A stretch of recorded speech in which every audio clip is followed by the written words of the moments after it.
Hello there, welcome to another episode of World of Tanks with T95.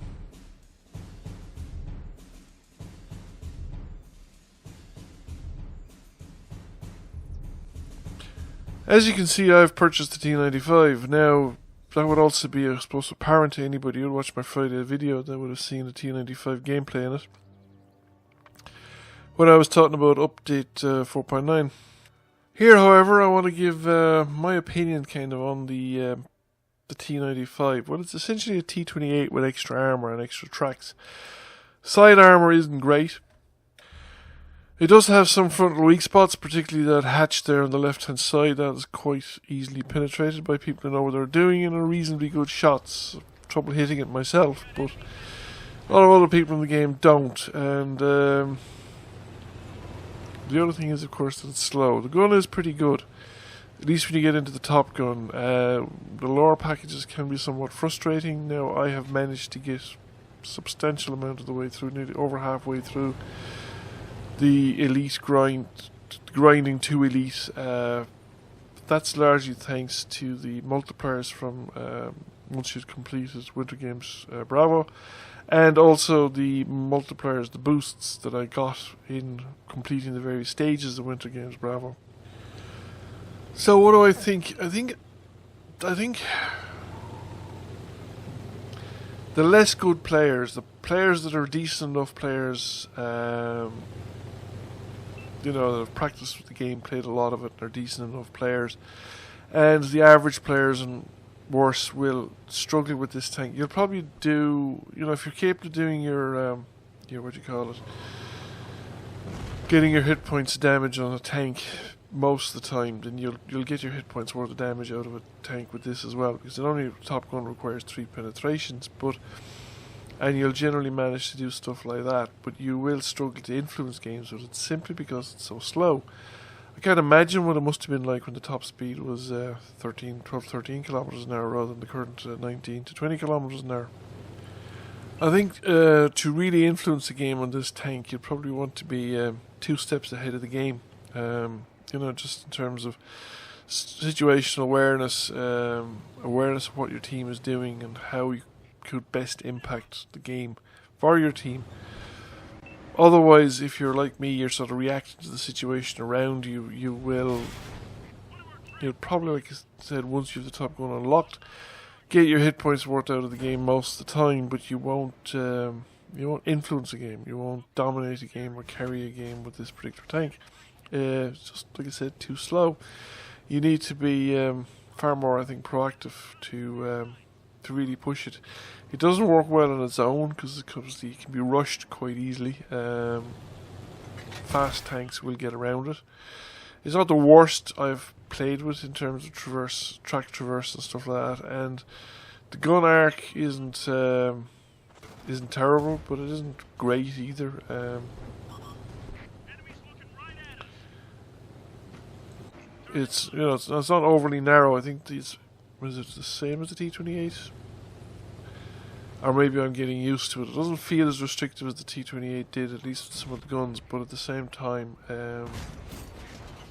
you'll generally be fairly flat, presenting your armour fairly flat when you're shooting at people with this tank, which will then give them the opportunity to penetrate weak spots in your frontal weak spots, or shoot your hatch. If you're kind of under continual fire, you need to basically keep this tank moving continuously, because if anybody gets a chance to put a round through that hatch, they'll have no problem with doing it. I don't know if it'd be a tank that I would play again once I have elited it. I mightn't sell it straight away because I'm not actually under pressure for garage space or anything like that. But so far I don't have any particularly fond memories of it or anything like that. I don't. The games have been kind of solid and unexceptional or unimaginative. Game, it just does its thing. You go out there and you do your thing as best you can with it.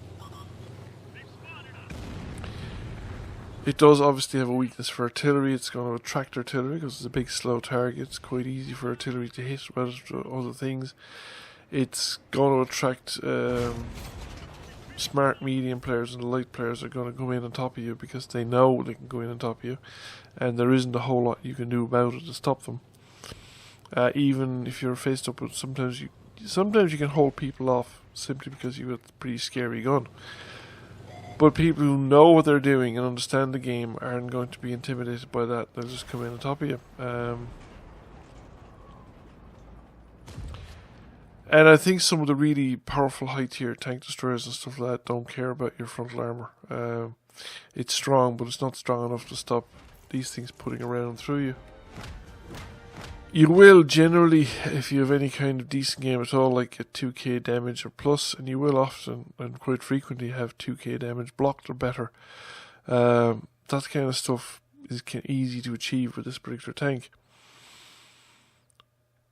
But you won't, you might not have a very good win rate with this tank, for instance, simply because it's just hard to be decisive in the battle with it. This game is actually a good example of the kind of problems with strategic mobility that you'll run into in this tank, and the kind of traps that the tank has for you. I'm spawning right at the western side of the mob, should we say. And in some ways, my initial thought is like this was an early game, so I was thinking of it in terms of a kind of heavy tanking, bringing it down to the western corridor there along the 9 line, the 0 line, and bring it down to the corner there at J7. But then I'm on my way, and as far as here, and I'm beginning to realise I'm never going to catch up with these guys. By the time I get down to the corner of J7, they'll have either won or they'll have been wiped out, and I won't have an influence in that fight. I'll get my 2 or 3 shots off, and this T49 starts appearing down in the lake. And I'm thinking I'm far more actually use up here, shooting at that T49, than I am attempting to make it to the corner.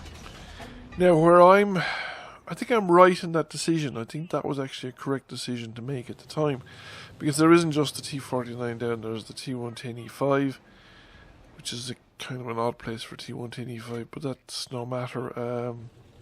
He's down there, and there is the Gronovich as well, which is an even odder spot, I think, for the Gronovich.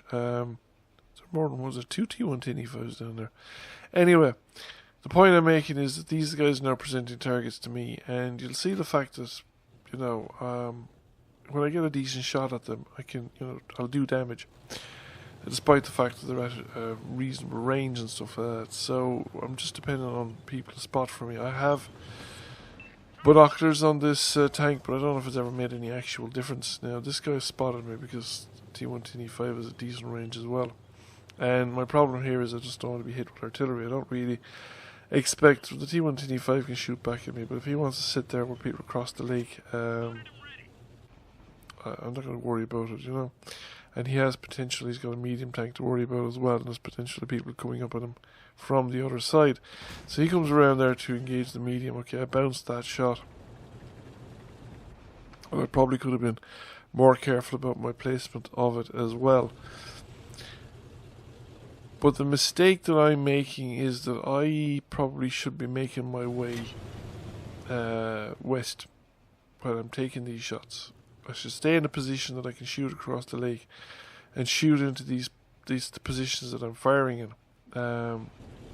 But I should be making my way west, because as I stay where I am, okay, I'm getting shots into these guys, but when these guys are eliminated, then what am I going to do? I'm going to be miles away from the action.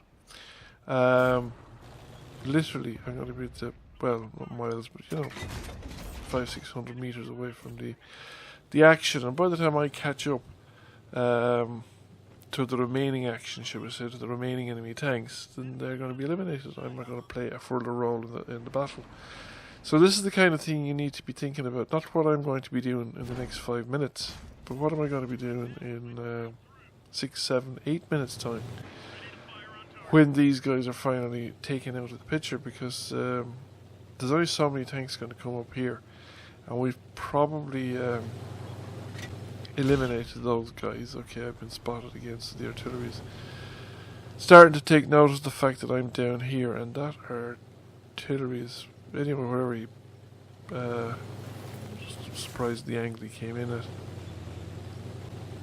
We may have another shot of the T-34, but he knows that he's been shot at across here, and I'm now too late.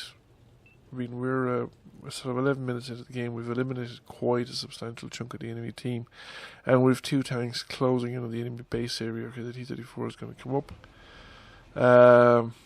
I just need to get a decent hit onto him and do another 739 damage. So you get the damage rolls in quite reliably as long as you can have targets for the gun to shoot at. But as soon as that T-34 is gone, given the fact that we have a tank destroyer on the low ground, it's halfway, he's on the middle ridge between in the gap coming up, and he's now probably shooting into the rear, or will shortly be if he wasn't under fire from the TDs further north and east of him.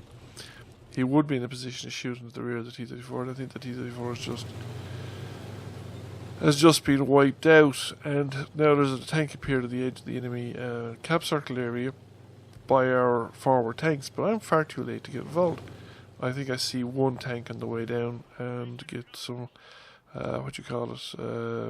spotting damage. So that's the kind of pros and cons of this tank. You need to be well ahead of your game in order to really knock the value out of it.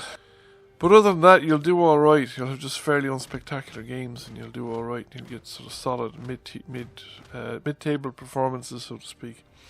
I think that kind of stuff is easy enough to get out of this tank, but getting it consistently into the top results in your team, particularly on winning teams, could be far more difficult. So, thank you for watching. I hope you enjoyed the video and found it interesting. If you did, please give it a like and a share. Feel free to comment if you've not already done so. Please subscribe to the channel. I will catch you all again soon. Bye for now.